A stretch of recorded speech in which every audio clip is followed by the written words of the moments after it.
What if the smallest voice in the crowd was the only one that could stop a tragedy?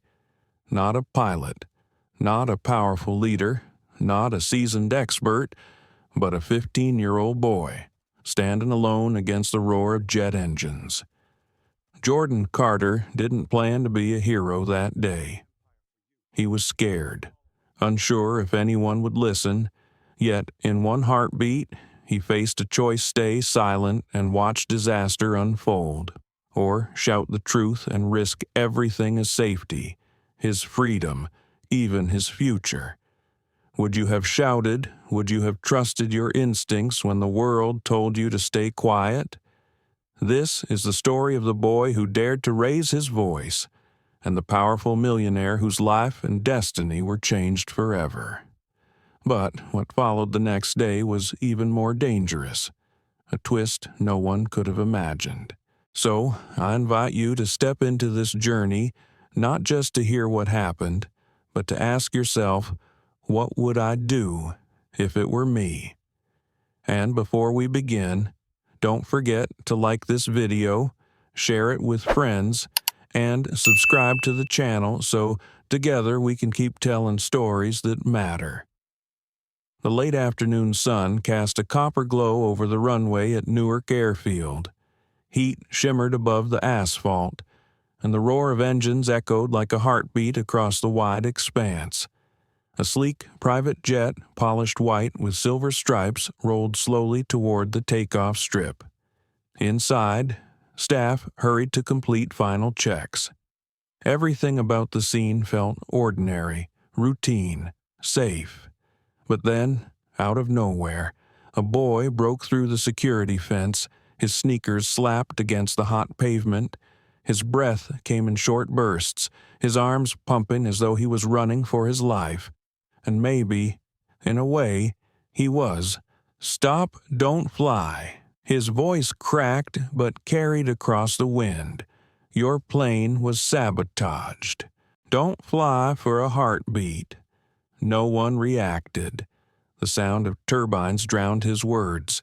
Then a few heads turned: ground crew, security officers, even the pilot glancing from the cockpit.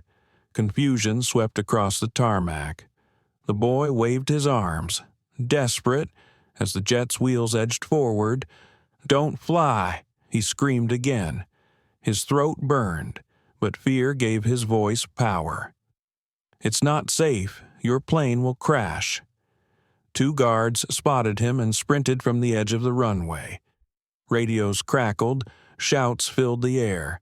The boy felt the earth tremble as the engines roared louder. He forced his legs to move faster, his chest aching. His heart told him he had seconds left to make someone believe. And then, miraculously, the jet's nose wheel stopped. The engines whined as they slowed, pulling back from full thrust. The pilot's hand froze over the throttle. The boy stumbled to a halt, panting hard. The guards tackled him before he could speak again, pressing him flat against the hot pavement. His cheek scraped against gravel. A knee pressed into his back. "What the hell are you doing, kid?" one of the guards barked. "You can't take off," the boy gasped. "The plane's been tampered with, I saw it."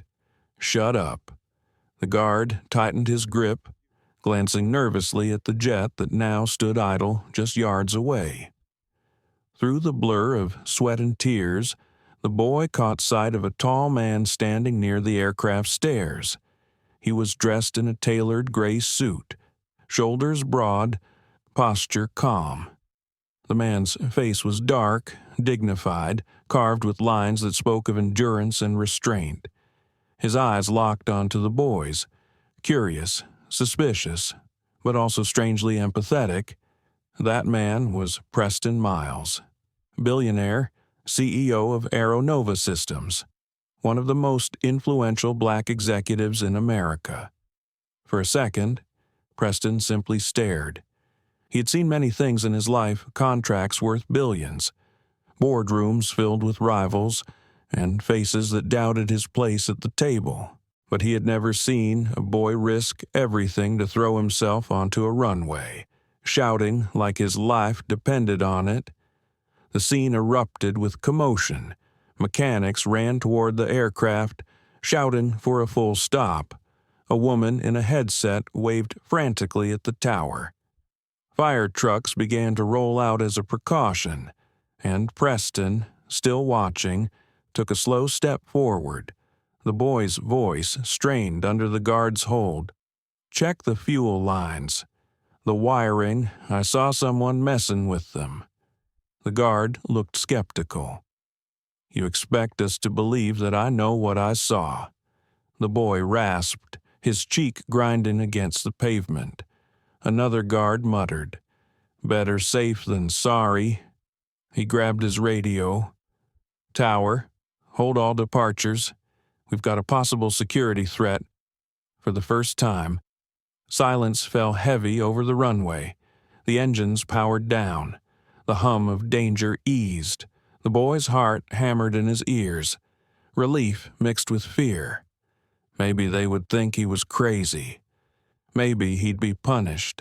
But at least, for now, the plane wasn't going anywhere. The guard pulled him upright, his arms pinned behind his back. He looked small, sweaty, with curls matted to his forehead, but his dark eyes blazed with something that no one on that runway could ignore: conviction. "Name," the guard demanded. The boy swallowed hard, his throat raw. "Jordan," he whispered. "Jordan Carter." Preston Miles took another step closer, close enough now to see the boy's trembling hands, the scrape across his cheek, the sweat glistening on his brow. "Let him speak," Preston said firmly. His voice carried the kind of authority that turned heads instantly. Even the guards froze. Jordan lifted his chin, despite the ache in his body.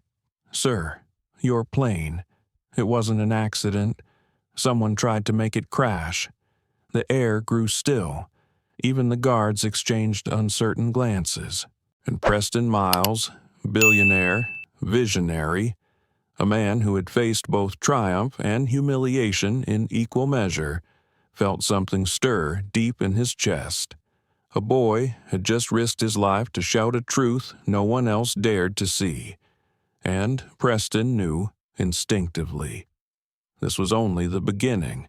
The ride back from the airfield was silent, broken only by the steady hum of the patrol car. Jordan sat in the back seat, hands still cuffed loosely in front of him. The adrenaline that had carried him onto the runway was gone now, leaving behind only exhaustion.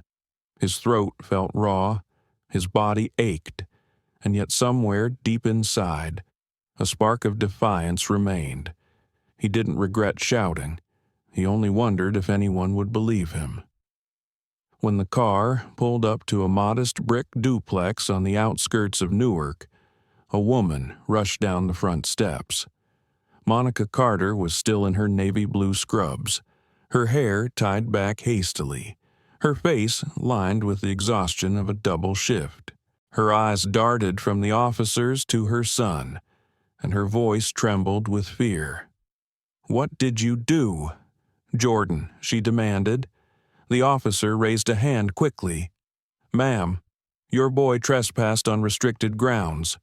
Normally, this would mean serious charges, but given the circumstances, let's just say things are complicated." Monica's gaze sharpened, filled with both relief and fury. She ushered Jordan inside, thanking the officers quietly before shutting the door. The moment the latch clicked, she turned to him. "Do you know what could have happened to you?" she whispered, gripping his shoulders. "They could have shot you. They could have. I had to." "Mom," Jordan interrupted, his voice hoarse. "The plane wasn't safe. I saw it. I saw the wiring near the fuel line. Someone messed with it." Monica's hands trembled as she let go. For a long moment, she just stared at her son, as if weighing whether this was bravery or recklessness. Finally, she sank onto the worn sofa, covering her face with both hands. "You sound just like your father," she murmured. The name hung in the room like a ghost Anthony Carter. Jordan lowered himself into the armchair opposite her. The house smelled faintly of disinfectant, a reminder of Monica's long hours at the hospital. On the coffee table lay stacks of unpaid bills, a half-empty cup of cold coffee, and one of Jordan's sketchbooks filled with pencil drawings of airplanes. "Dad would have done the same," Jordan said softly. Monica dropped her hands, her eyes glistening. "Your father lost his life because he couldn't let things go. Jordan, he kept pushing, kept digging, and one night, they called it an accident." She swallowed hard. "I can't lose you too." Jordan didn't answer. He thought of his father's old garage workshop, now dusty and untouched. As a child, he used to sit on a stool, legs dangling, watching Anthony tinker with engine parts. His father would smile and explain the smallest details with patience, as though even a 5-year-old deserved to understand the truth. "Every machine tells a story," Anthony once told him, "and every story leaves a trace. You just have to pay attention." That memory was what drove Jordan to notice the sabotage. It wasn't luck, it was his father's voice guiding him. Later that night, when Monica finally retreated to her room, Jordan stayed awake. The streetlight outside his window cast a pale glow across the sketchbook open on his lap. He had drawn the private jet from memory, circling the exact spot where the wires looked tampered. He touched the page lightly, as though tracing proof only he could see. A knock startled him. He looked up to find Monica standing in the doorway, arms crossed. She looked tired, but her eyes softened. "I called a lawyer," she said quietly, "in case this gets messy." "Do you think I'm lying?" Jordan asked. Her face twisted with emotion. "No, I think you're telling the truth. That's what scares me." For a moment, neither of them spoke. Then Monica stepped into the room and sat on the edge of his bed. "Jordan, your father, he wasn't just a mechanic. He worked on projects for Aero Nova. He believed in making planes safer, but not everyone liked his questions. The night he died, he was carrying files. They said he fell asleep at the wheel. But," she shook her head, "I've never believed that." Jordan's chest tightened. "Why didn't you tell me? Because knowing the truth doesn't always keep you safe." Her words weighed heavy, but they only deepened Jordan's resolve. The next morning, Jordan carried his backpack as he walked to school, but his mind was elsewhere. Passing kids joked, shoved, and laughed, but he drifted apart, lost in thought. His sneakers scuffed the sidewalk until a black SUV slowed to a stop beside him. The tinted window lowered, and Jordan froze. Inside sat Preston Miles. Jordan Carter. Preston's voice was calm, measured, the same voice that had silenced guards on the runway. Jordan's heart raced. "Yes." Sir Preston gestured to the seat beside him. "Come, I'd like a word." Every instinct told Jordan to refuse, but curiosity was stronger. He slid into the SUV, gripping his backpack tightly. The leather seat smelled faintly of cedar and cologne. Preston studied him for a moment before speaking. "You saved my life yesterday." Jordan shifted uncomfortably. "I just shouted. That's all. No."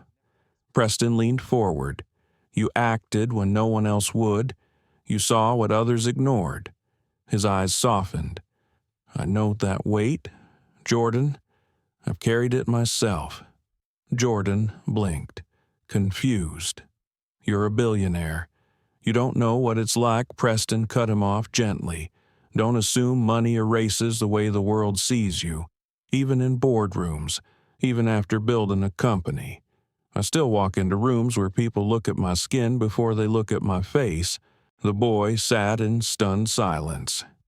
Preston's words rang with truth. I also knew your father. Preston continued.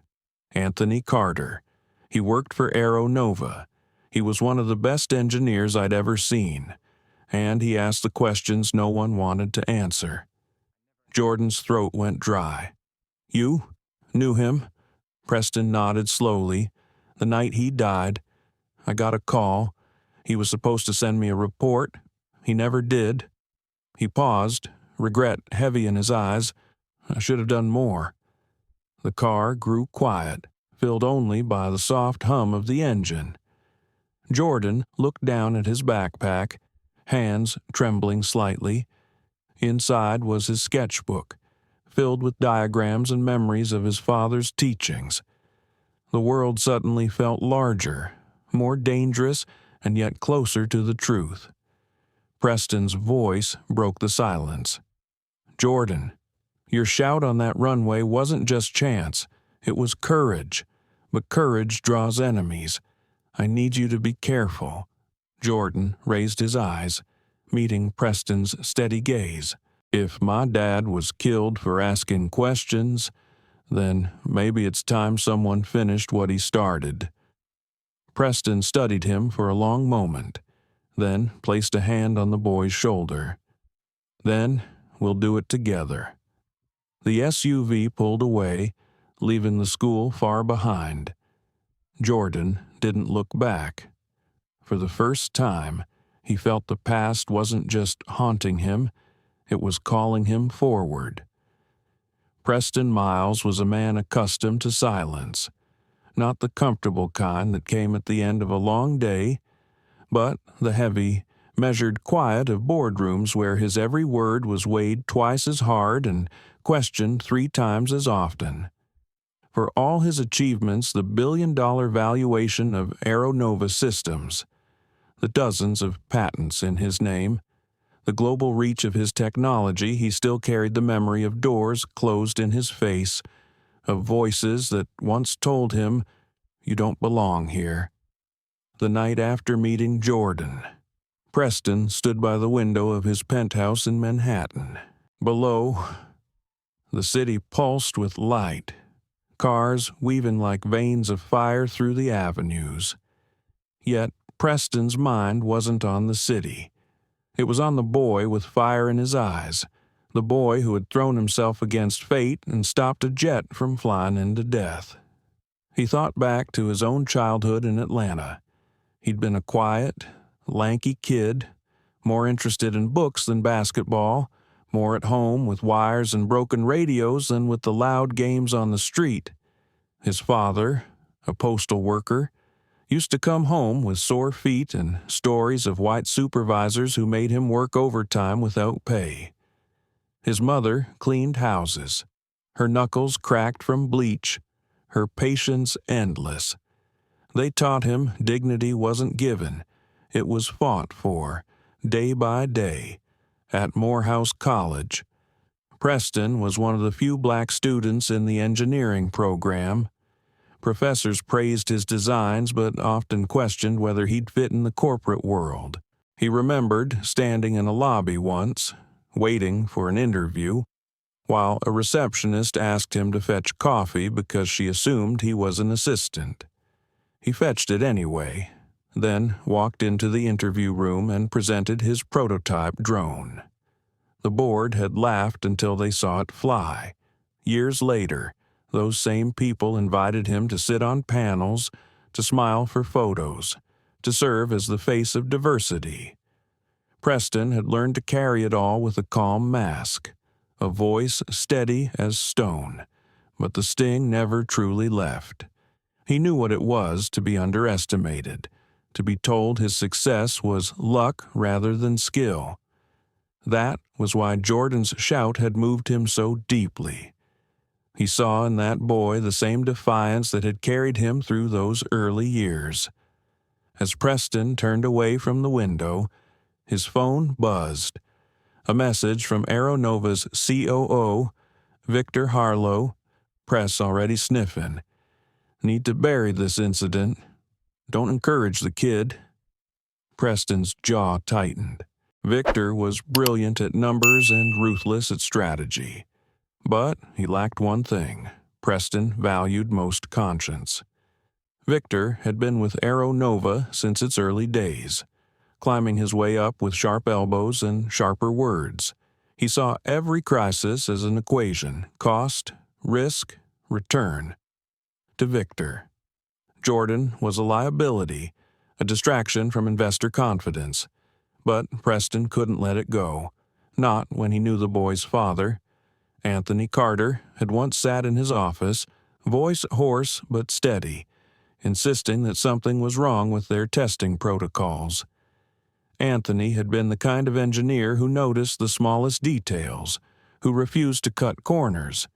Preston had respected him, maybe even envied his courage. And then, just like that, Anthony was gone. The official report called it a car accident.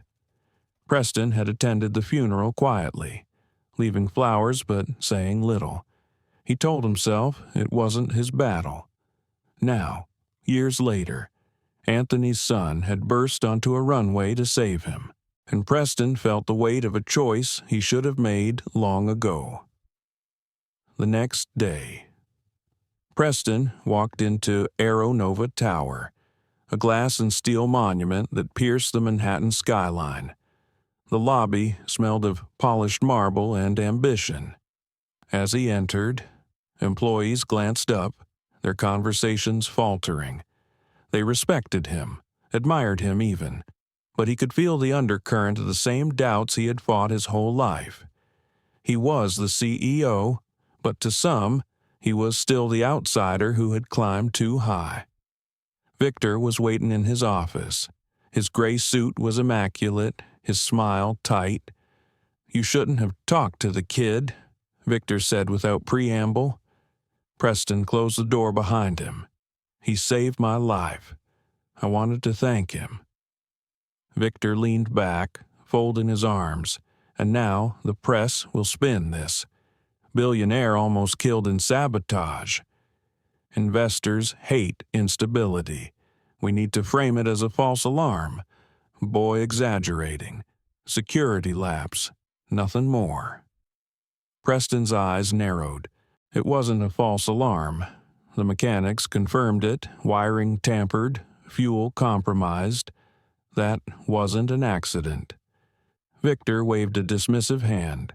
"So we fix it quietly, release a statement about technical issues, pay off whoever needs paying, and move on. Dwelling on it helps no one." "No one," Preston repeated, his voice low, "or no one in this boardroom." Victor's smile didn't falter, but his eyes hardened. "We can't afford sentiment. Preston, you know that." Preston said nothing, but as he sat at his desk, he thought of Jordan's trembling voice, his defiant stare. He thought of Anthony's quiet warnings. Sentiment, Victor had said. Preston called it something else: conscience. That evening, Preston drove not to another meeting, but to a small house on the edge of Newark, the Carter home. Monica opened the door cautiously, her eyes wary. "Mr. Miles," she said stiffly. "Why are you here to talk?" Preston replied gently.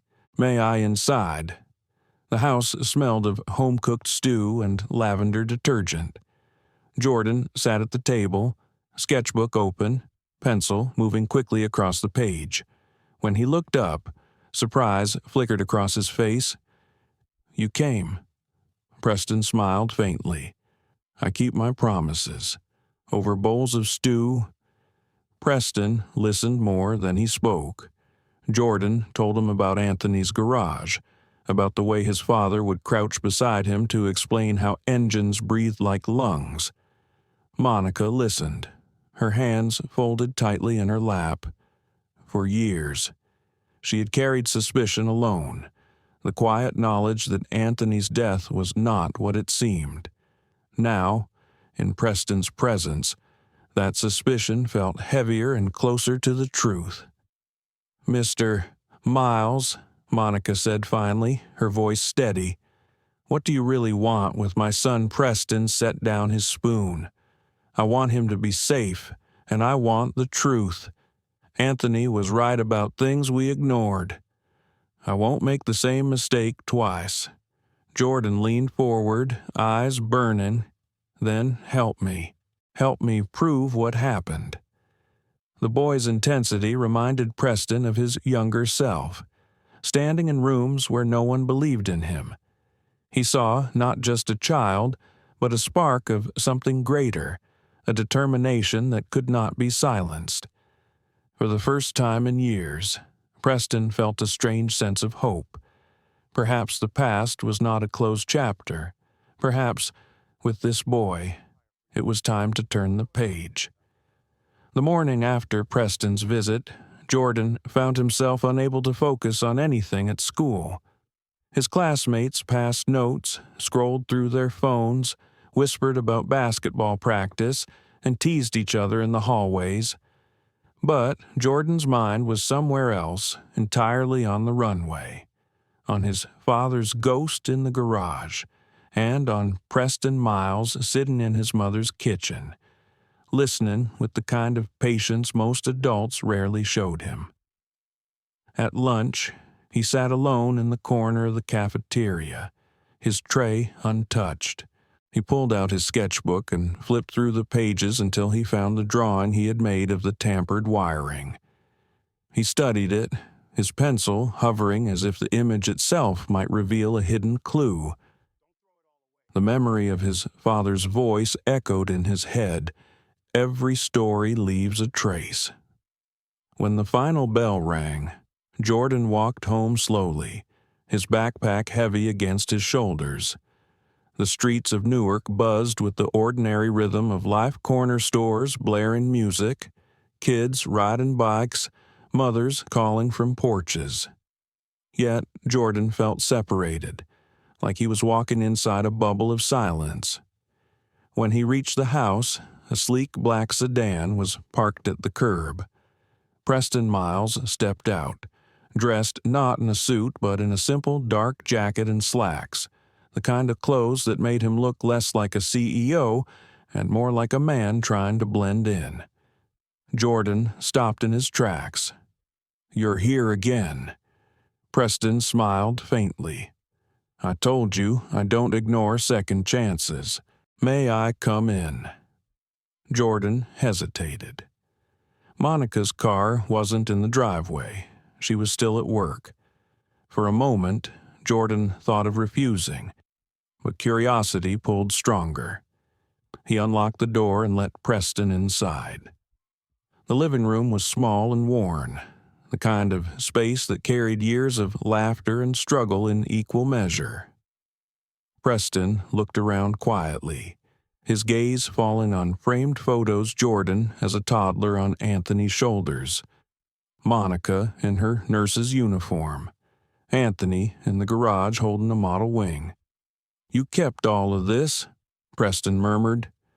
Jordan's eyes flicked to the photos. "Mom says taking them down won't make it hurt less." Preston nodded slowly. "She's right." They sat at the table, and Jordan pushed his sketchbook toward Preston. "This is what I saw, before I shouted." Preston leaned over the page, studying the sharp pencil lines that mapped out the wiring. His brow furrowed. "You're certain about this?" Jordan bristled. "I know what I saw. My dad taught me to notice. The cables were wrong, too tight in one place, too loose in another, and the fuel smelled off." Preston didn't doubt the boy's certainty. He doubted what it meant. Sabotage wasn't just an accident, it was deliberate. And if someone inside Aero Nova had done this, then the danger wasn't only mechanical, it was human. Preston closed the sketchbook. "Jordan, There are things about your father you should know. He worked for me, long before you were old enough to remember. He was brilliant, brave. He saw what others didn't want to see. Jordan leaned forward, eyes wide. You knew him well. I respected him, Preston said. His voice was measured, as though choosing each word carefully. But respect wasn't enough. When he raised concerns, the board, some of us chose silence, and that silence cost him, maybe more than we ever admitted. The words landed heavy in the room. Jordan's hands clenched into fists. So you knew something was wrong, and you let him. His throat tightened. He couldn't finish the sentence. Preston didn't flinch. I live with that choice every day. Jordan stood abruptly, pacing the narrow living room. His mind spun with anger and grief, too large for his 15-year-old frame. My mom kept telling me not to dig, to stay quiet. But if you knew my dad was right, if you knew they ignored him, then maybe he didn't die because of an accident. Maybe. His voice broke, but Preston finished the thought silently. Maybe someone made sure he never spoke again. Before Preston could respond, headlights swept across the curtains. Monica's car pulled into the driveway. A moment later, she stepped inside, surprise flashing across her face as she saw Preston.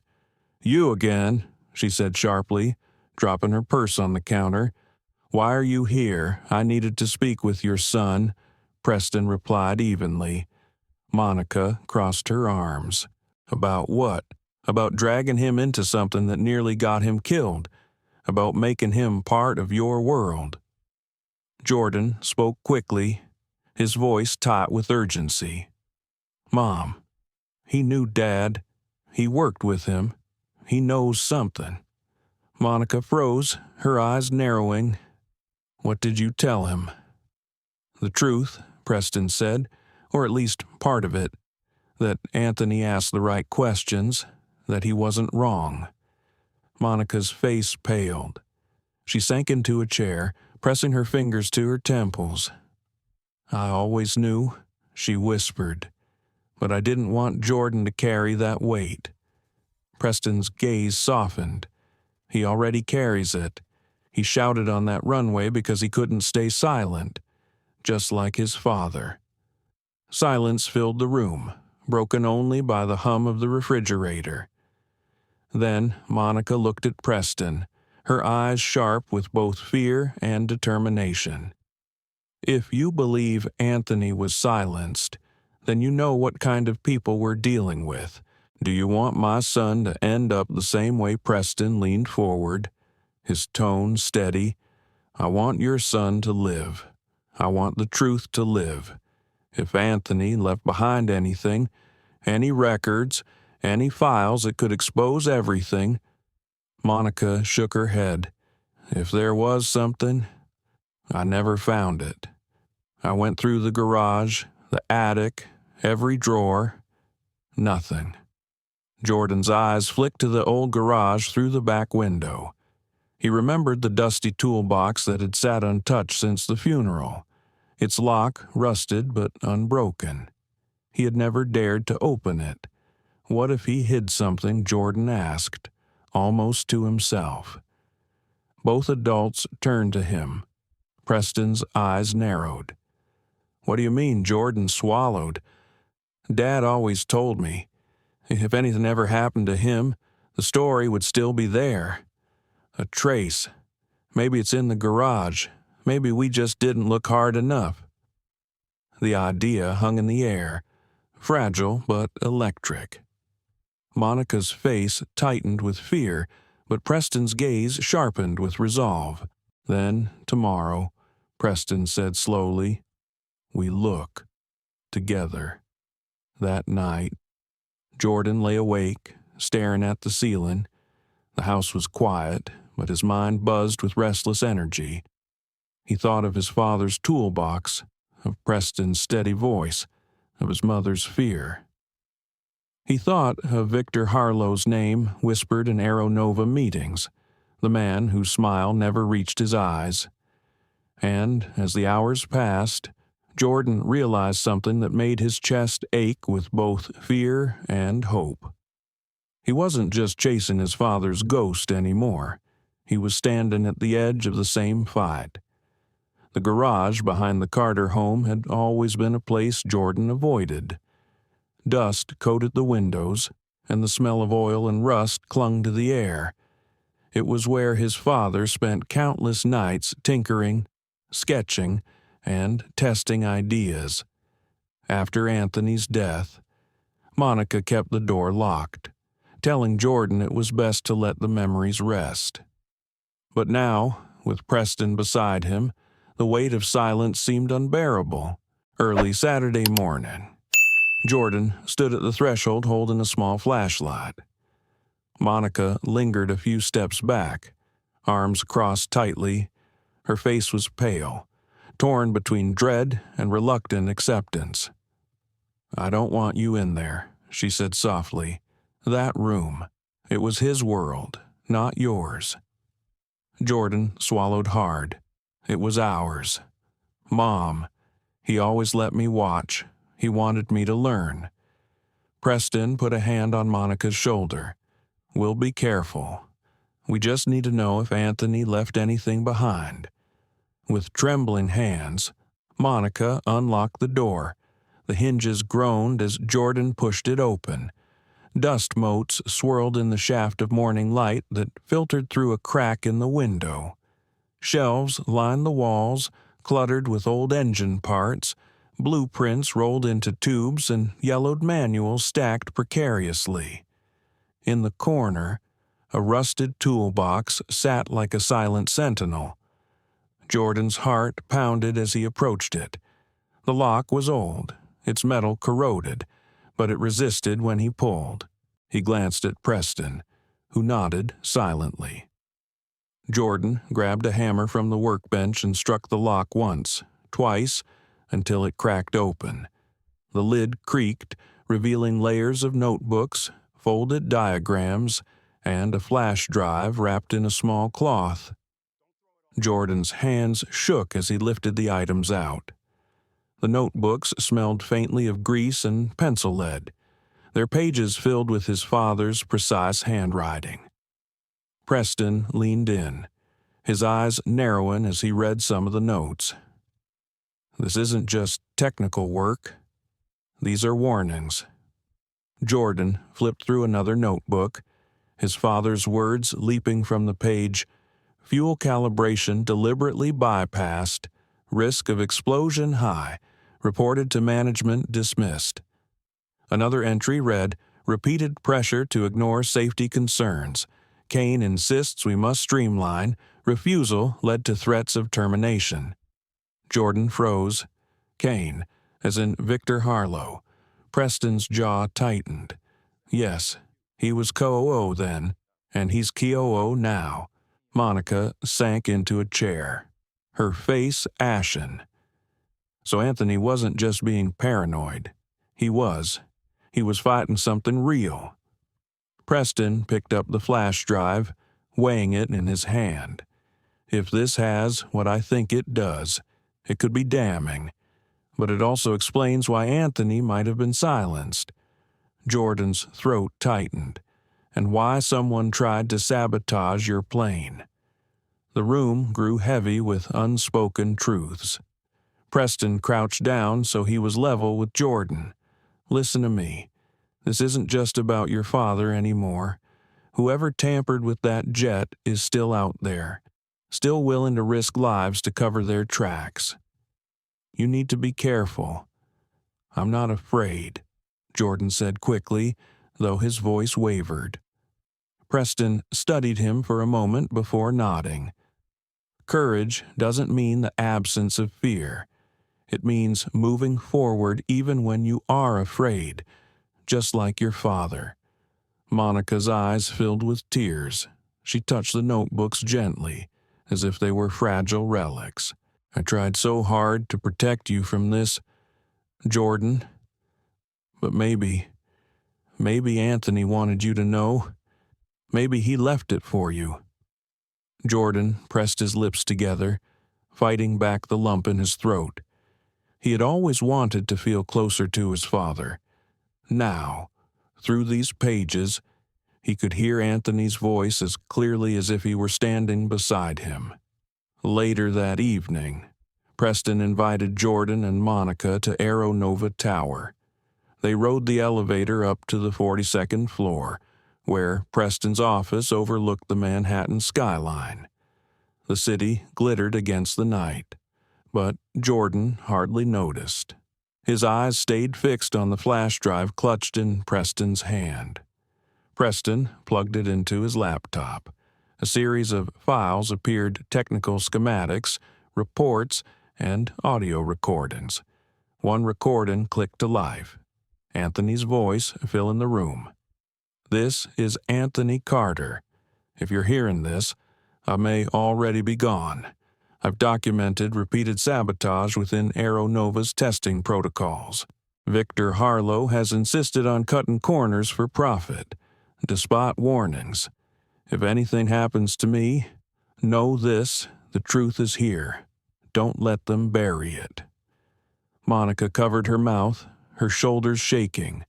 Tears spilled silently down her cheeks. Jordan sat rigid, his hands gripping the edge of his chair until his knuckles turned white. Preston closed his eyes. Anthony's voice was both an accusation and a plea, and for the first time, Preston allowed himself to feel the guilt he had buried. He had been CEO, but he hadn't been brave enough to fight his own board. "We'll take this to the authorities," Preston said firmly, but Jordan shook his head. "No. If we just hand it over, they'll make it disappear. That's what they've always done.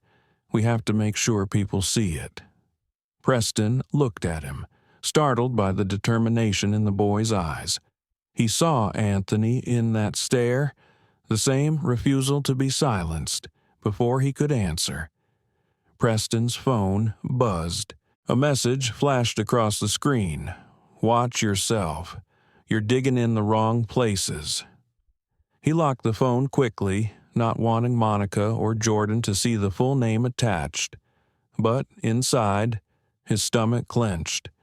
Victor knew. When they returned home later, Jordan lay awake in his bed, clutching one of his father's notebooks to his chest. Outside, the street was quiet, but he couldn't shake the feeling of being watched. Shadows moved in the corners of his mind, whispering threats. Yet stronger than the fear was the fire that had begun to burn. His father had left him a legacy, and now, with Preston's help, he intended to finish what Anthony started. The following Monday unfolded with a heaviness that neither Jordan nor his mother could shake. Monica dropped him at Westridge High, her eyes scanning the street twice before pulling away. Jordan noticed the worry lines etched deeper across her forehead. She hadn't said much over breakfast, only that she'd spoken with Preston late into the night. Jordan suspected they were deciding how far to let him be involved, but he knew, one way or another, he already was. The morning classes passed in a blur. Jordan couldn't focus on history dates or algebra equations when his father's voice from that recording kept echoing in his ears. "If you're hearing this, I may already be gone." The words sat like a weight on his chest. By lunch, whispers had started again about Jordan's connection to Preston Miles. Students crowded around the cafeteria tables, scrolling through headlines on their phones. Aero Nova faces renewed safety questions, and anonymous source hints at internal sabotage. Jordan kept his head down, chewing slowly on a sandwich he barely tasted. Miguel, his best friend, plopped into the seat across from him. "Man, you're everywhere. They're saying your name online.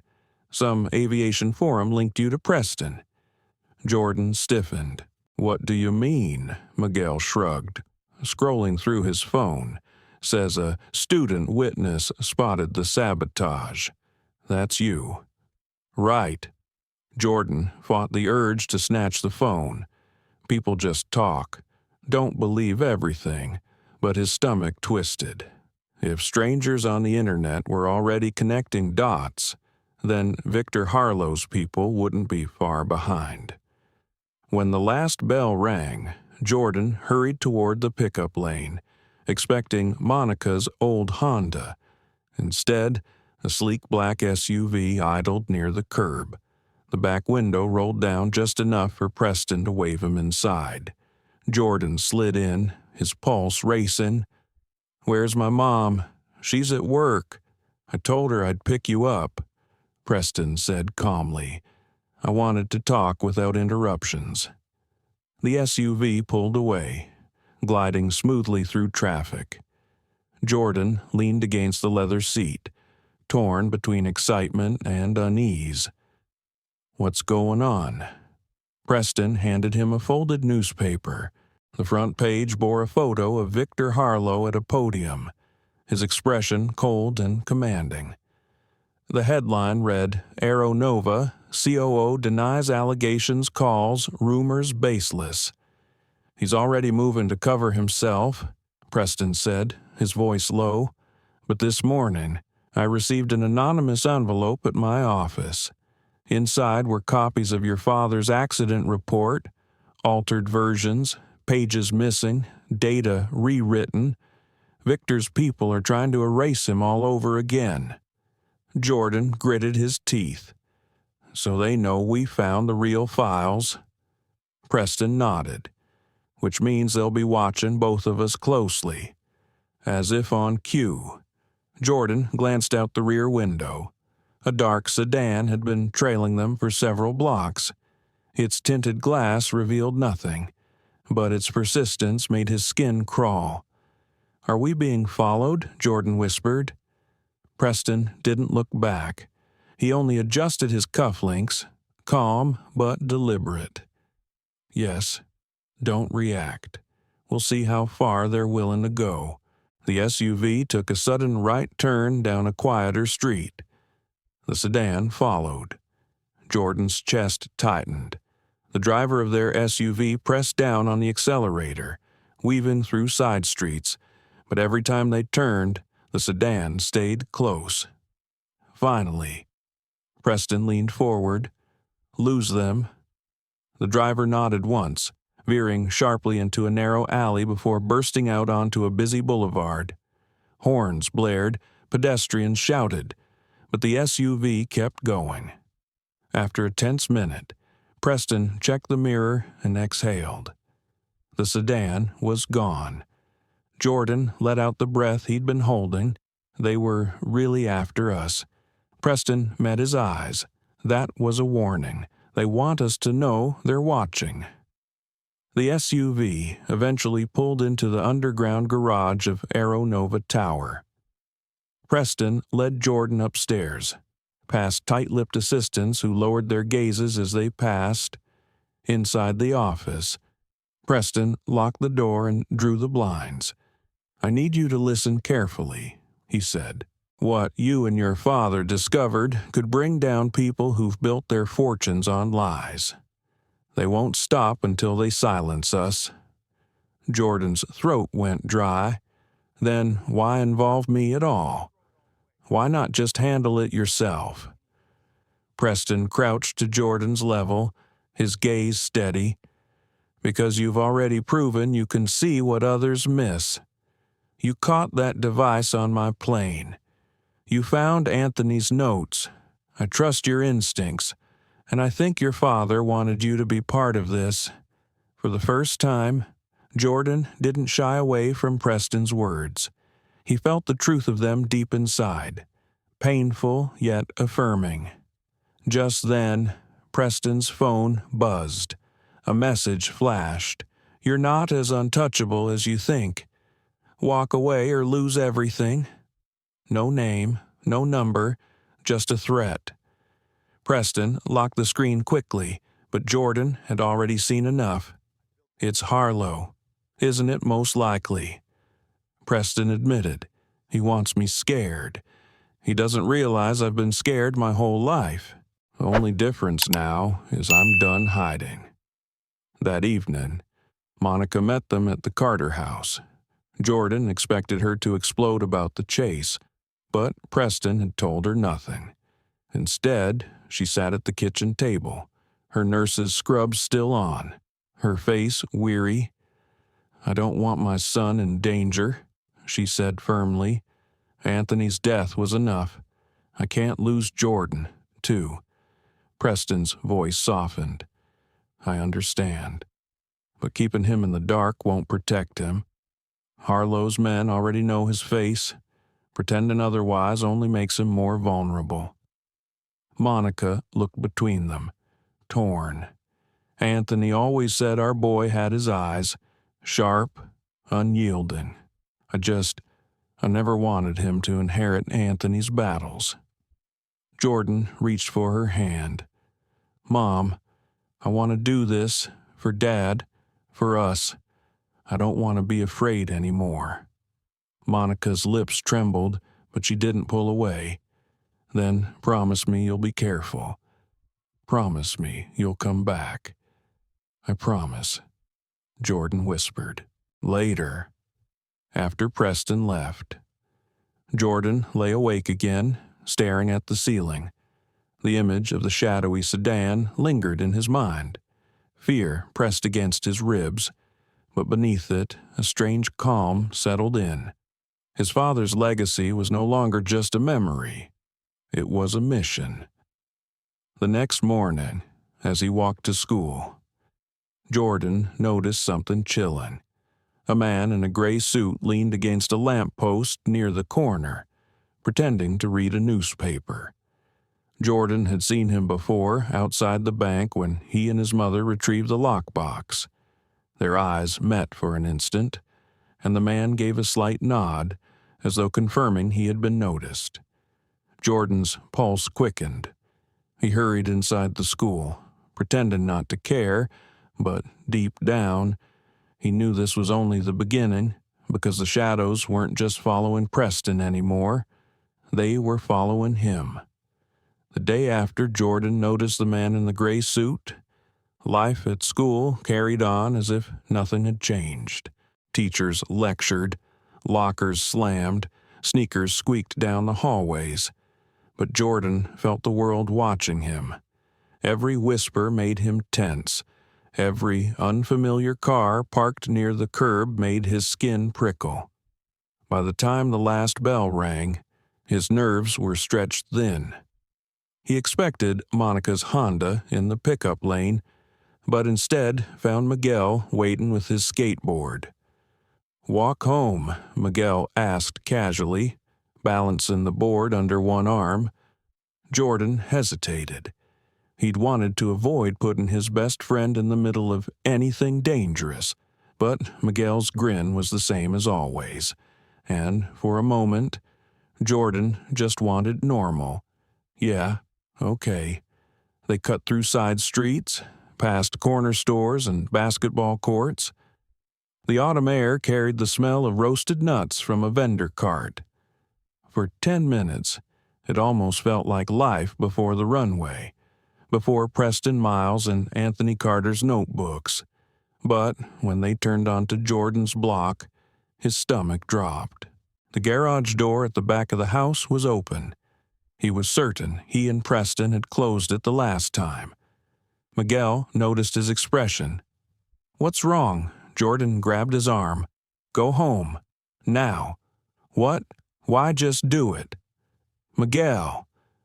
Jordan's voice was sharp, urgent. His friend frowned, then reluctantly skated off down the street. Jordan crept toward the garage, his heart pounding. Inside, the air smelled faintly of gasoline and dust. At first glance, nothing seemed disturbed. His father's notebooks were still stacked where they'd left them, but on the workbench, a screwdriver lay out of place, its handle smeared with oil. Someone had been here. Before he could retreat, A shadow shifted in the corner. A tall figure stepped into view, the man in the gray suit, newspaper tucked under his arm like a prop. His smile was polite, but his eyes were cold. "Evening, Jordan," the man said smoothly. "No need to be afraid. I just came to talk." Jordan backed toward the door. "How do you know my name?" The man chuckled. "Your father's name opened more doors than you realize. Anthony Carter left quite the impression. My employers are concerned about what he left behind." Jordan's grip tightened on the flashlight he still carried in his backpack. "You mean Victor Harlow?" The man's smile widened, but he didn't confirm. "What matters is this. You've stumbled into grown men's business. Dangerous business. I'd hate to see you or your mother caught in the middle." Jordan's throat went dry. "We're not backing down." The man tilted his head, studying him. "You have your father's stubbornness. Admirable, but costly. I'll give you one chance hand over whatever Anthony left, and this all ends quietly. No more shadows following you. No more threats." Jordan's pulse hammered in his ears. His mind raced, torn between fear and fury. "If my dad risked everything to save lives, I won't just give it up." For the first time, the man's smile faltered. He stepped closer, voice dropping low. "You don't understand the scale of what you're facing. Victor isn't alone. There are people inside Aeronova who would burn this company to the ground before letting those files go public." The words hit like a blow. Inside, Jordan whispered. The man nodded once, his expression almost pitying. "A traitor in every room. Boy, remember that." Then he slipped past him, moving with practiced ease, and vanished into the street. Jordan stood frozen, the flashlight trembling in his grip. His father's words came back to him. "Every story leaves a trace." This was another trace, darker than he'd imagined. That night, Preston arrived after Monica's shift ended. Jordan recounted everything: the open garage, the man in the suit, the warning about traitors inside Aeronova. Preston listened, his jaw tightening with every word. "He's right about one thing," Preston said finally. "There's rot in the company. Anthony tried to expose it, and now it's spreading again. We can't trust anyone, not even people on my board." Monica's voice trembled with anger. "Then why keep going? Why put Jordan in danger when you admit you don't know who's against you?" Preston looked at her steadily. "Because if we stop, Anthony's sacrifice means nothing. And because Jordan's already a target, whether we fight or not, they won't leave him alone." Jordan sat silently, staring at the notebooks. The pages seemed to pulse with urgency under the lamplight. Finally, he looked up. "Then we find out who the traitor is. We expose them." Preston's gaze softened, pride flickering beneath the weariness. "That's exactly what your father would have said." The following day, Preston invited Jordan to Aeronova Tower again. But this time, instead of leading him through the glossy lobby, he brought him down to a restricted sub-level, an archive room where old project files were stored. Dusty cabinets lined the walls, their labels faded with time. "This is where Anthony spent nights combing through reports," Preston explained. "If someone inside was covering tracks, this is where we'll see the patterns." They dug through folders for hours, comparing Anthony's handwritten notes with official reports, again and again. Jordan noticed discrepancies, dates that didn't match, figures erased and rewritten, signatures that looked forged. Finally, Jordan pulled out a binder stamped Confidential Flight Simulation Series 9. Inside, a signature leapt out at him. He compared it to another page. Preston, look, the initials don't match. It's the same person, but two different signatures. Preston leaned closer, his eyes narrowing. That's Helen Ward, my own head of engineering. The realization hit hard. Helen was someone Preston had trusted for years, a woman who had vouched for him in meetings where others doubted him. But here, in black ink, was evidence she had signed off on falsified safety data. Preston closed the binder slowly, his expression unreadable. Jordan, you just found our traitor. But even as relief surged, Jordan's stomach twisted with dread. If Helen Ward had betrayed Anthony, if she had helped Harlow bury the truth, then the enemy wasn't just in the shadows. The enemy was sitting in Aeronova's highest offices, and she would know they were getting close. The discovery of Helen Ward's forged signatures left Preston more shaken than he wanted to admit. As the head of engineering, she was one of the few colleagues he had trusted without hesitation. She had been there from the early days of Aeronova, when investors doubted him and rivals laughed at the idea of a black engineer building one of the most influential aerospace companies in America. Helen had defended him in boardrooms, vouched for his vision, and even stayed late nights working on designs. To suspect her now felt like tearing a piece out of his own foundation. Jordan, however, had no such loyalty. He sat at the archive table, his fingers smudged with dust from Anthony's notes. She signed off on lies. Preston. If she covered up for Harlow, then she's part of why Dad's dead. Preston exhaled, rubbing his temples. I need to hear it from her. If Helen betrayed Anthony, I want to know why. That evening, Preston arranged a meeting under the guise of a project review. Jordan insisted on coming, despite Monica's protests. In the end, Preston agreed, though he made Jordan promise to stay quiet unless spoken to. Helen Ward arrived at Preston's office looking as polished as always tailored suit, hair pinned neatly back, glasses perched low on her nose. She greeted Preston warmly, but her eyes flicked curiously toward Jordan, lingering a moment too long. I wasn't expecting company, she said. Preston gestured to a chair. Sit. Helen, we need to talk. She settled into the seat, crossing her legs with a calm that almost seemed rehearsed.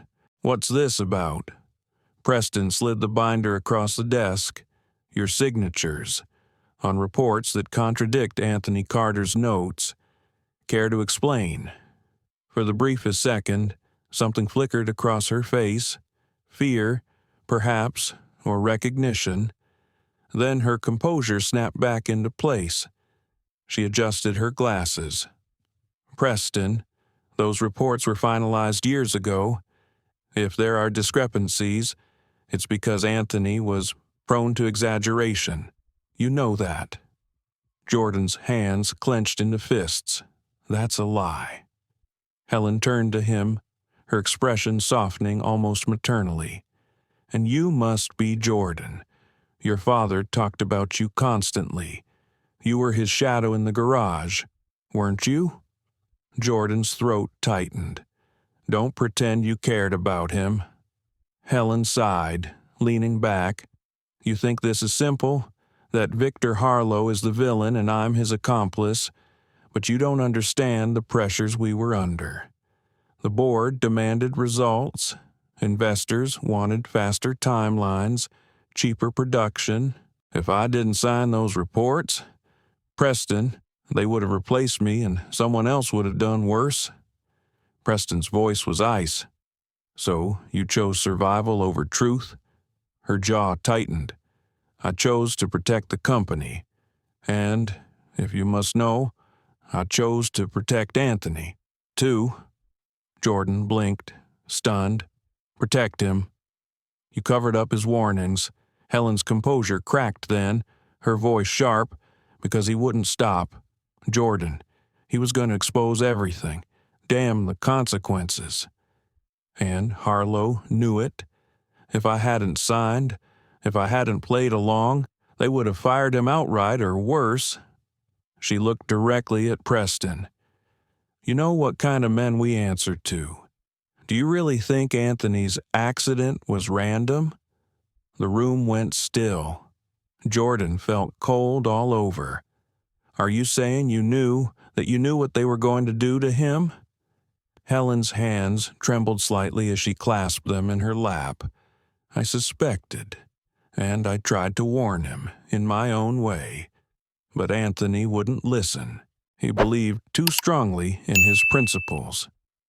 And now, her eyes dropped to the floor. Now he's gone? Preston leaned forward, his tone like steel.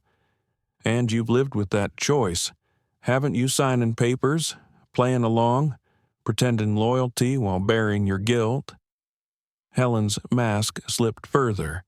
Her voice dropped, almost a whisper. Every night, I see his face. I hear his voice. You think betrayal is easy? It isn't. It eats at you until there's nothing left. Jordan couldn't hold back. You should have stood with him. You should have been brave. Tears welled in Helen's eyes, though she blinked them back quickly. You're right. I wasn't brave. I was a coward. And maybe that makes me worse than Harlow, because I knew the truth and I still stayed. Preston studied her for a long moment. Then tell us everything. Who else is involved? How deep does this go? Helen hesitated. Then, with a shaky breath, she reached into her briefcase and pulled out a slim folder. She slid it across the desk. This is a list of contracts Harlow pushed through. Shell companies, false vendors, kickbacks hidden in the supply chain. Follow the money, and you'll find the real saboteurs. But be warned. Preston, some of those names are sitting on our board. Jordan flipped the folder open. Rows of figures stared back at him. Cryptic at first, but damning in their consistency. Payments looping through offshore accounts, invoices signed by faceless corporations, and at the top, one name stood out like a scar, Victor Harlow. Preston closed the folder carefully. Why now? Helen, why give this to us? Her shoulders sagged, because I'm tired of being silent, and because Anthony's son deserves the truth. Jordan wanted to hate her, to shout and rage, but when he looked at her trembling hands and hollow eyes, he saw something unexpected. Not just betrayal, regret.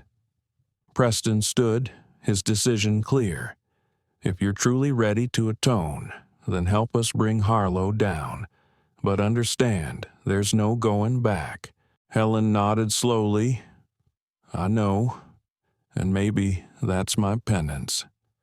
That night, as Jordan walked home with Preston, the weight of the folder pressed heavy in his backpack. His mind swirled with conflicting emotions. Anger at Helen for betraying his father. Sadness at her broken confession. And, beneath it all, a fragile thread of hope because for the first time they had a path forward. But, as they reached the house, Jordan noticed a slip of paper tucked under the door. He unfolded it quickly. In bold black ink, the message read, "You've chosen the wrong side. Next time, it won't be a warning." Jordan's hands trembled. He looked up at Preston, whose face had hardened into the same expression he wore in boardrooms when enemies tried to corner him. "They know we're closing in," Preston said quietly, "and they're getting desperate." For Jordan, the message wasn't just a threat. It was proof that the story his father started was still alive, burning, demanding to be told, and he would not stop until it was. The note under the door stayed on the kitchen table through the night. its black letters like a wound on white paper. Monica paced the room in silence, her face drawn tight, while Jordan sat at the table gripping one of his father's notebooks like a shield. Preston remained calm, though his eyes betrayed the calculations racing in his mind. He had faced corporate takeovers, media storms, and boardroom ambushes. But this was different. This was personal, and the danger had stepped directly into their home. By dawn, Preston made his decision. We can't stay here. If they know where you live, this house is no longer safe. Monica stopped pacing. And where do you expect us to go? I can't just disappear with my son. I have a job. Patience, Preston's voice softened but remained firm. Monica. Anthony once stood between truth and silence. They took him for it. If we don't move carefully, they'll come for Jordan too. I can protect you both. But not here. Jordan looked between them, his chest tightening. We can't just run. If we hide, then they win. Preston crouched beside him, resting a hand on his shoulder. We're not hiding. We're regrouping. Sometimes to win, you step back, then strike harder. Before Monica could answer, a sudden crash shattered the tense quiet. The front window exploded inward, shards of glass scattering across the floor. Jordan's heart leapt as a dark object clattered into the living room, a smoke canister, hissing as thick gray clouds billowed out. "Get down," Preston shouted, pulling Jordan to the floor. Monica coughed, eyes burning, as figures burst through the broken window and front door. Black-clad men with masks moved swiftly, their boots thudding against the hardwood. One grabbed for Jordan, but Preston surged forward, tackling the man with surprising force for his age. The two crashed into the wall, struggling. Jordan's lungs burned from the smoke, but adrenaline pushed him forward. He grabbed the nearest thing, a heavy lamp, and swung it at another intruder. The man stumbled back, cursing. "Back door," Preston barked. "Go. Now." Monica grabbed Jordan's arm, pulling him toward the kitchen. They stumbled through the haze, bumping into chairs and counters, until they burst out the back door into the cool night air. Preston was right behind them, slamming the door shut and shoving a chair under the handle. A black SUV screeched around the corner, headlights cutting through the dark. Preston yanked open the passenger door of his own car parked in the driveway. Inside, both of you. They piled in as the masked men spilled out of the house behind them. Tires squealed, bullets cracked against metal, but Preston floored the accelerator, sending the car roaring down the street. For several blocks, no one spoke. Jordan's heart hammered so hard it hurt. He clutched his notebook like a lifeline, his ears still ringing from the gunshots. Finally, Preston spoke, his voice grim but steady. That wasn't just intimidation. That was an attempt to erase everything: files, witnesses, us. Monica's voice shook. "They'll kill us." "Preston, they're not just businessmen, they're criminals. They're both," Preston said, eyes fixed on the road, "and they've grown too comfortable believing no one can touch them." They drove into Manhattan, the skyline glittering like nothing had happened, as though the city was blind to the chaos of 3 lives unraveling. Preston guided them underground into a private garage below Aero Nova Tower, where security cameras swept every angle. Only then did he exhale and kill the engine. Jordan leaned forward, his hands trembling. "We can't keep running. Dad didn't raise me to run. He said every story leaves a trace. We have the files. Helen gave us the contracts, and now they've shown how far they'll go. We can use this." Preston looked at him, admiration flickering in his weary eyes. Your father would be proud. They spent the night in a secured conference room on the 30th floor. Aero Nova security patrolled the halls, but Preston knew that if there was a traitor on the board, then even the walls of his own company weren't safe. Still, it gave them breathing room to plan. At dawn, Helen Ward arrived, her face pale when she saw the shaken state of Monica and Jordan. She spoke in a whisper, almost as if afraid the walls had ears. I heard about the attack. They'll say it was random crime, but we all know it wasn't. Harlow is getting desperate. Preston laid the folder she'd given him on the table. We need more than transactions and suspicions. We need the key. Helen. The one thing they can't explain away. Helen hesitated, her gaze flicking toward Jordan before she lowered her voice. Anthony told me once, if something happened, the truth would be locked where only his family could find it. He didn't tell me where, but he used the word key. I always thought it was metaphorical. Jordan's heart skipped. He remembered his father's old toolbox, the one he had opened to find the notebooks. He remembered a smaller compartment at the bottom, locked tight, which he hadn't thought to check. The toolbox. He whispered. There was another lock. Preston nodded sharply. Then that's where we go. Monica's hand gripped her son's tightly, but for the first time, her eyes carried something other than fear. They carried resolve. If Anthony left something there, it's because he wanted Jordan to find it. We'll go. By late afternoon, they returned to the garage, cautiously this time. The broken glass from the attack still glittered in the front yard, but the house was eerily quiet. Preston and Helen checked the rooms while Jordan and Monica went to the garage. Jordan knelt by the toolbox, his hands steadied despite his racing pulse. He pried at the hidden latch until it gave way, revealing a small metal compartment. Inside lay a flash drive identical to the first, but wrapped in cloth with Anthony's handwriting scrawled across it for Jordan.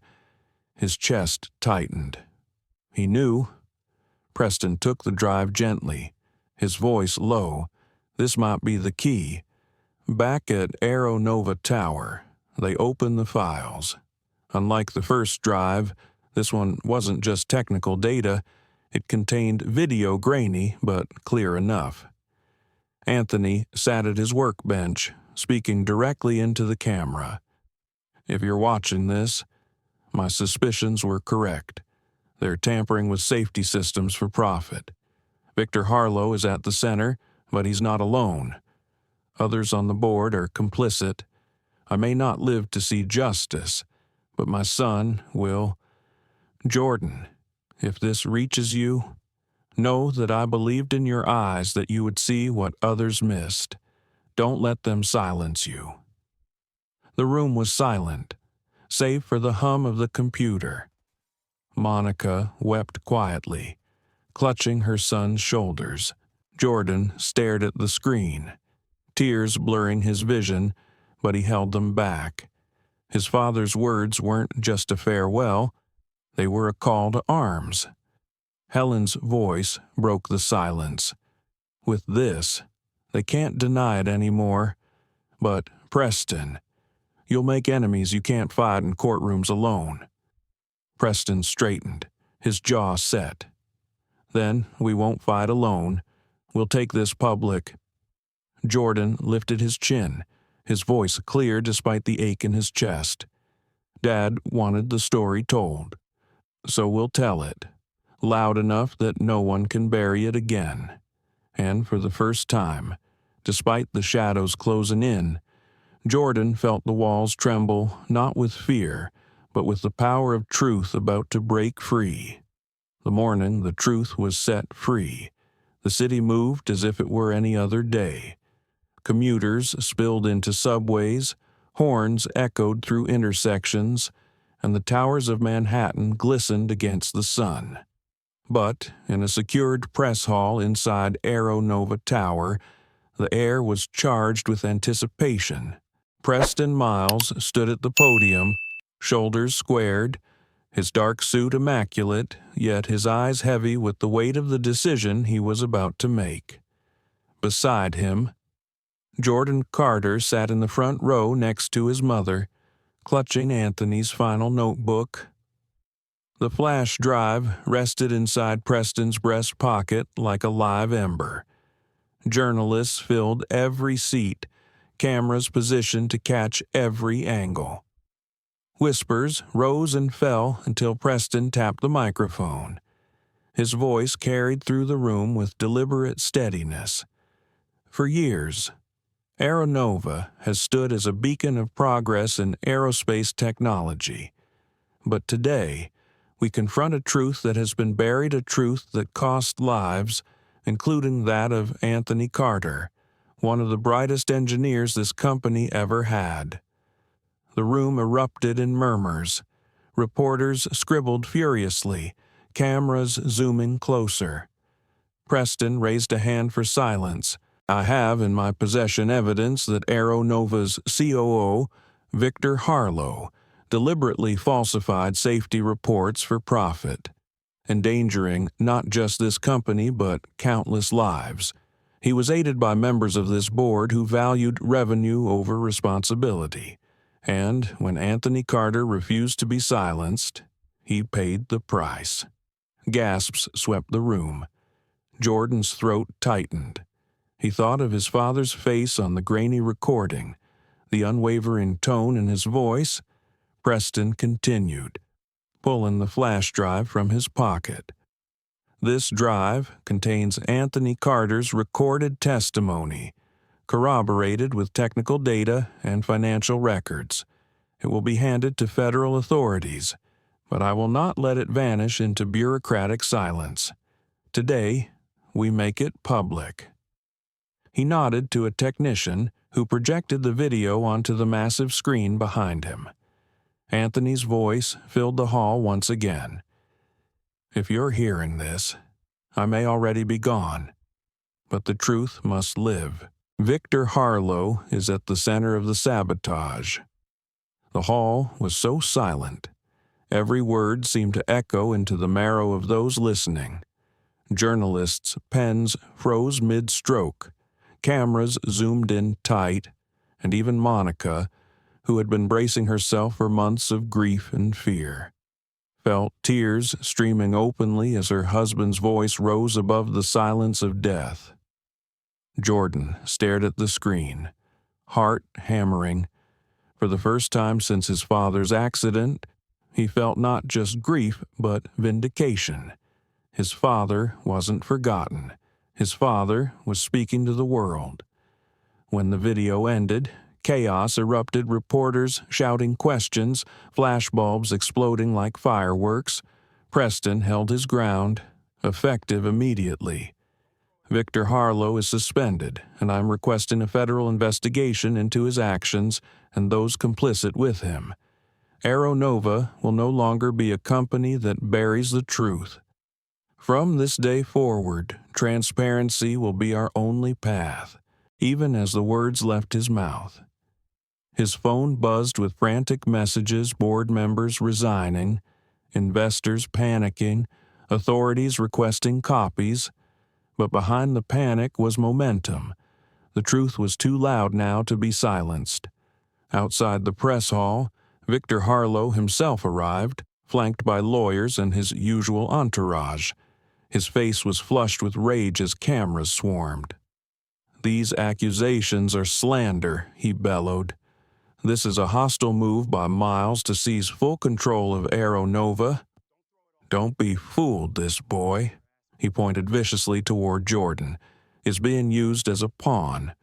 Jordan stiffened, anger surging, but Preston stepped between them, his voice calm and cutting. "No, Victor, he's not a pawn. He's the reason your lies are ending. A 15-year-old saw what you thought no one would notice. His father taught him to see the truth, and now it's the truth that will undo you. The crowd roared, reporters shouting questions at Harlow, but for the first time, Victor's confident smile cracked. The cameras caught it, magnified it, and sent it rippling across the evening news.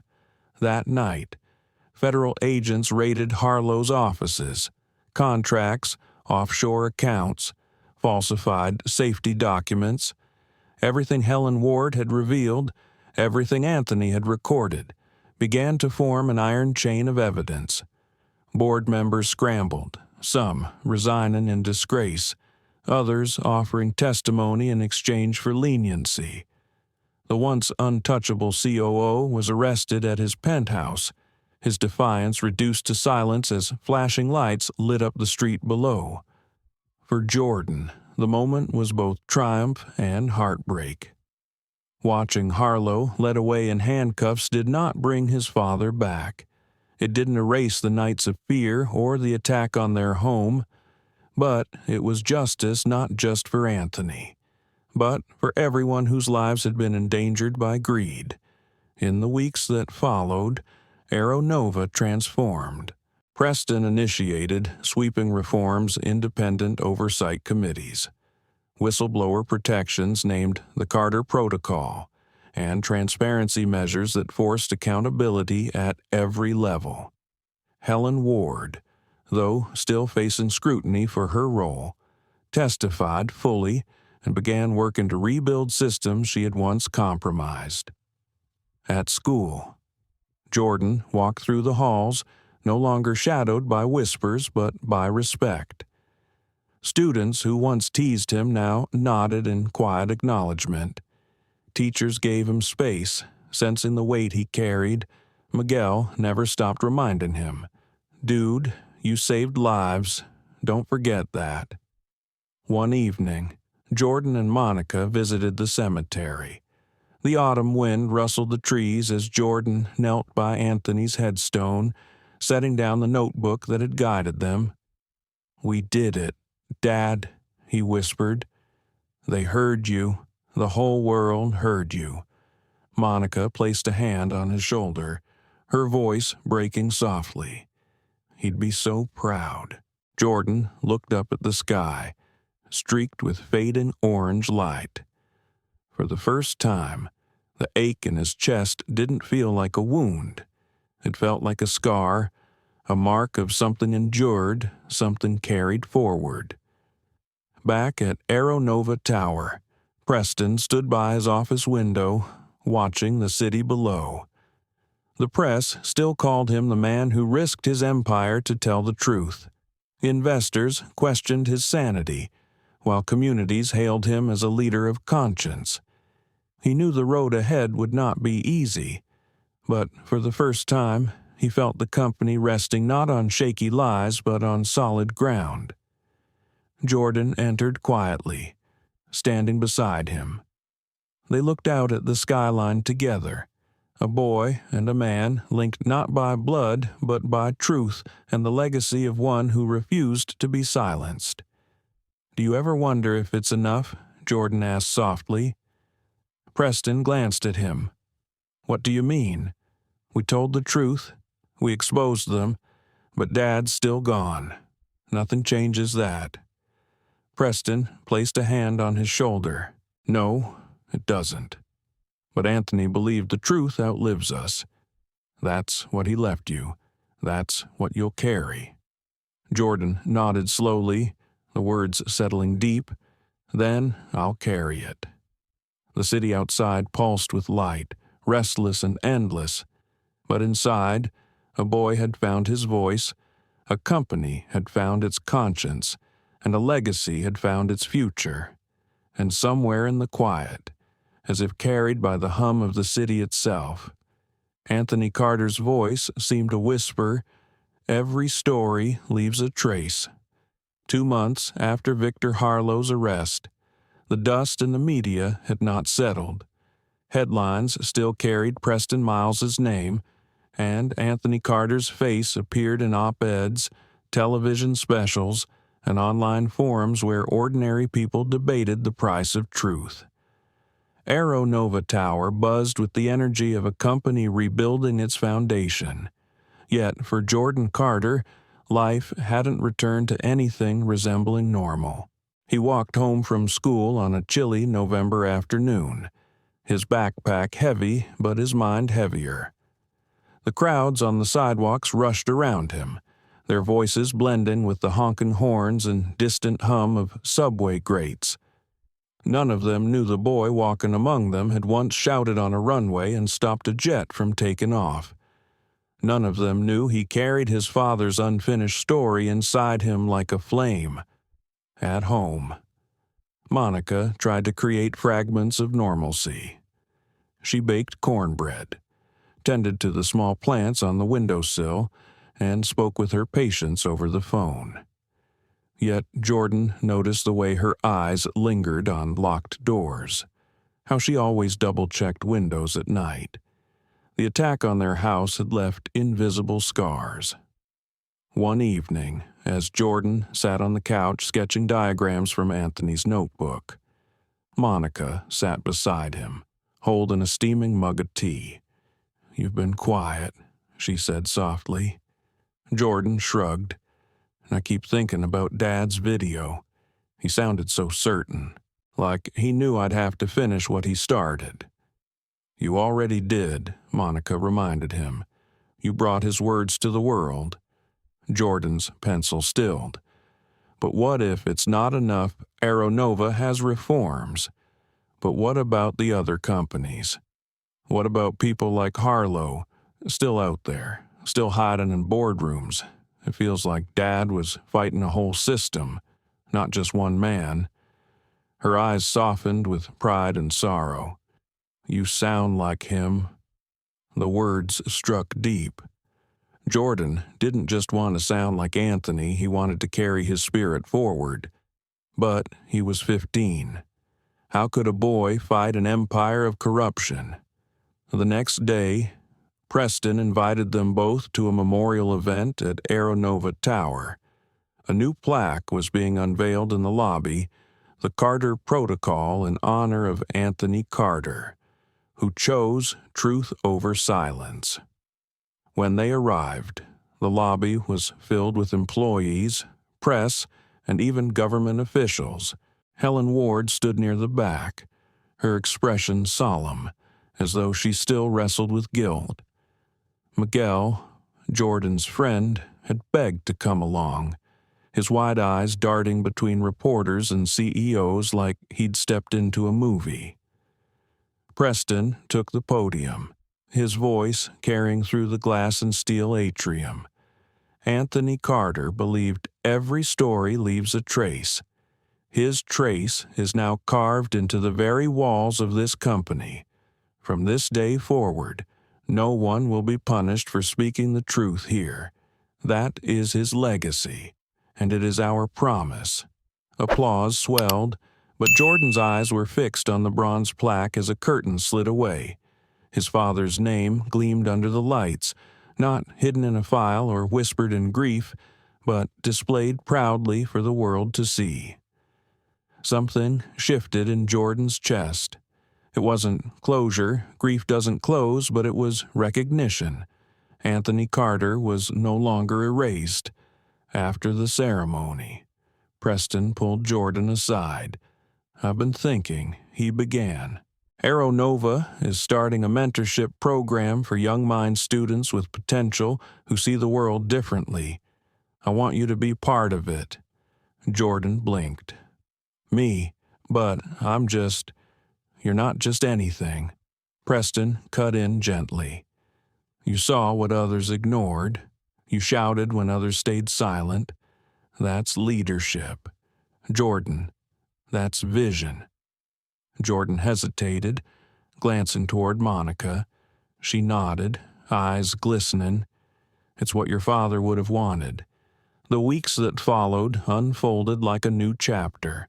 Jordan spent afternoons at Aero Nova, shadowing engineers, learning about systems, and asking questions that startled seasoned professionals.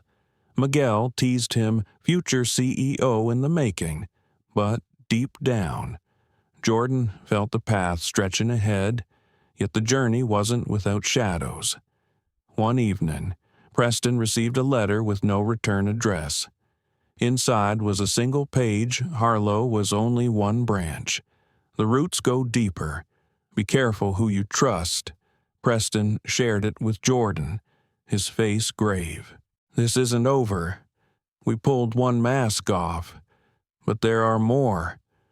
Jordan studied the words, his pulse quickening. Instead of fear, he felt a strange steadiness. Then we don't stop. We keep going until they can't hide anywhere. Preston watched him for a long moment, then smiled faintly. You're more like Anthony every day. At school, Jordan began writing for the student paper. His first article wasn't about Aeronova, it was about truth, about why speaking up matters, even when the cost is high. He didn't mention names or corporations, but his words resonated. Students he'd never spoken to stopped him in the halls to say his piece made them think. Teachers praised his clarity. For the first time, Jordan realized his voice could carry beyond the runway, beyond Aeronova. One Friday evening, as the city lights flickered on, Jordan and Monica visited the pier where Anthony used to take them on weekends. The water reflected the skyline, shimmering with restless energy. Monica leaned against the railing, her hand resting lightly on Jordan's. Your father used to say the city never sleeps because it dreams too much, she murmured. Jordan smiled faintly. Then maybe I should start dreaming bigger, too. She looked at him, her son who had carried grief and danger and still stood tall. You already are. As they stood in silence, Jordan felt the cool wind on his face and the hum of the city in his chest. He thought of Anthony's last words. Don't let them silence you. He wouldn't. Because now, his father's legacy wasn't just a story, it was a seed planted in him, one that would grow with every word he spoke, every truth he refused to let die. And as the waves lapped against the pier, Jordan knew this wasn't an ending. It was the echo of a beginning. 5 years later, the skyline of New York shimmered brighter than Jordan Carter remembered from his childhood. He was no longer the boy who once sprinted across a runway with fear and fire in his chest. At 20, his frame had stretched taller, his voice carried more weight, and his eyes bore the same conviction Anthony once had. The city had changed him, but it had also carried his father's legacy forward in ways he could never have imagined. On a crisp autumn morning, Jordan stood before the newly constructed Aeronova Innovation Center. The glass facade reflected the rising sun, and etched into the marble wall near the entrance was a name he could never pass without pausing, the Carter Institute for Ethical Engineering. It was Preston Miles's vision, but it carried Anthony's spirit, a place where students, young engineers, and thinkers could gather to create not just technology, but technology with conscience. Monica walked beside him, wrapped in a soft gray coat. Her hair had grown streaks of silver, but her posture was lighter than it had been for years. Time had softened her grief into something more bearable, something that allowed her to smile when she saw her husband's name honored instead of weeping at its absence. She looked at her son now and saw both Anthony's fire and her own resilience stitched together. Inside the hall, the air buzzed with energy. Students bustled between displays of drones, sustainable aircraft models, and interactive simulations. Preston stood near the entrance, tall as ever, his once dark hair dusted with gray. Age had touched him, but his presence remained commanding. He spotted Jordan immediately and broke into a rare, warm smile. You made it, Preston said, extending his hand, then pulling Jordan into an embrace. And right on time. That's something your father never managed. Jordan laughed, the sound rich and genuine. Guess I inherited Mom's punctuality instead. Monica rolled her eyes playfully, and for a moment, the heaviness of years past melted into ordinary joy. The day marked the opening of the Institute's annual summit, an event drawing innovators, students, and leaders from across the country. And at the heart of it, Jordan had been asked to speak. His stomach twisted with nerves, but beneath that was a current of readiness. He had carried Anthony's words for years. Now he was ready to add his own. As the auditorium filled, Preston gave the opening address. He spoke not of profit or markets, but of responsibility, of how one boy's shout on a runway had forced a corporation to reckon with its soul. He gestured toward Jordan in the front row, and the applause that followed sent a shiver up Jordan's spine. When his turn came, Jordan stepped onto the stage, the bright lights momentarily blinded. He paused, steadying his breath, remembering the sound of his father's recorded voice. "Don't let them silence you. My name is Jordan Carter," he began, his voice steady but warm. 5 years ago, I was just a kid who saw something wrong and shouted until someone listened. I didn't do it because I was brave. I did it because I couldn't live with myself if I stayed quiet. And I learned that truth, no matter how small or fragile, can change everything when it's spoken aloud. He glanced at Monica, whose eyes glistened with pride, then at Preston, who nodded firmly. My father, Anthony Carter, believed technology should serve humanity, not endanger it for greed. He paid the ultimate price for that belief. But his story didn't end with his death. It continued with every reform, every protection, every young engineer who now stands in this building learning not just how to build machines, but how to build them with integrity. The hall was silent, every eye on him. Jordan felt the weight of the moment and let his words carry that weight gently. We can't change the fact that corruption still exists, or that greed will always try to bend the rules. But we can choose who we become in the face of it. We can choose to be loud when silence feels safer. We can choose to protect even when it costs us. That's what my father did. That's what Preston has done, and it's what I hope to do for the rest of my life. The applause rose like a wave, rolling through the hall. Jordan exhaled slowly, a tremor of relief running through him. For once, he didn't feel like a boy carrying his father's shadow. He felt like his own voice had found a place in the world. After the summit, he lingered on the rooftop terrace of the Institute, watching the city stretch out in every direction. Preston joined him, carrying 2 cups of coffee. He handed one to Jordan and leaned against the railing. "You did well," Preston said. Jordan smirked. "Coming from you. That's practically a standing ovation."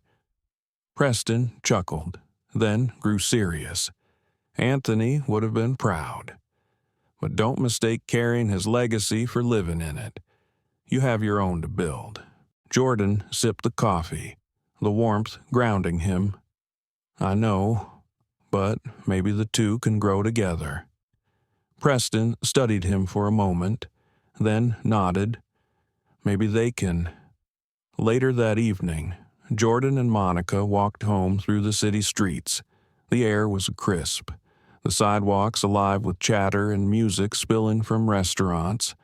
For once, Monica didn't glance over her shoulder. She laughed when Jordan teased her about her cornbread recipe, and for a fleeting moment, the weight of the past seemed like a distant echo. As they reached their building, Jordan looked up at the stars barely visible above the skyline. He thought of his father again, not with the sharp sting of loss, but with a quiet sense of guidance. He imagined Anthony's voice, not as a farewell, but as a steady presence. Every story leaves a trace. Jordan smiled to himself. Then, let's make ours worth leaving. 5 years ago, he had been a boy screaming on a runway. Now, he was a young man standing on the threshold of tomorrow, carrying not just his father's story, but his own. And somewhere in the vast hum of the city, in the quiet between the noise, he felt certain Anthony was listening. At its core, this story is not only about a boy saving a millionaire, it is about how truth, no matter how small or fragile, has the power to change the world. Jordan Carter's shout was not just an act of courage.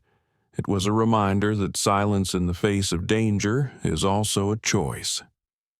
His father's legacy showed that integrity often carries a cost, but it is a cost worth paying, because without it, entire systems crumble under greed and deception. For older audiences who have lived through decades of seeing how power and corruption can bend the rules, this story holds a mirror one voice, no matter how young or underestimated, can spark reform. Sometimes, courage doesn't look like strength, it looks like refusing to let lies stand, even when your knees are trembling. In our daily lives, we may not stand on runways or face billion-dollar scandals, but we all encounter moments when speaking up matters, whether it's protecting a loved one, standing against unfairness, or choosing honesty when it costs us. Those choices ripple outward. Anthony Carter's words echo through time. Every story leaves a trace. The question is, what trace will we leave behind? Thank you so much for watching and for sharing this journey with us. Stories like Jordan's remind us that truth and courage can live in all of us, no matter our age or circumstance. If this story touched you, please take a moment to like this video, share it with someone who needs the reminder, and subscribe to our channel. Your support helps us continue bringing powerful stories that inspire, heal, and spark change.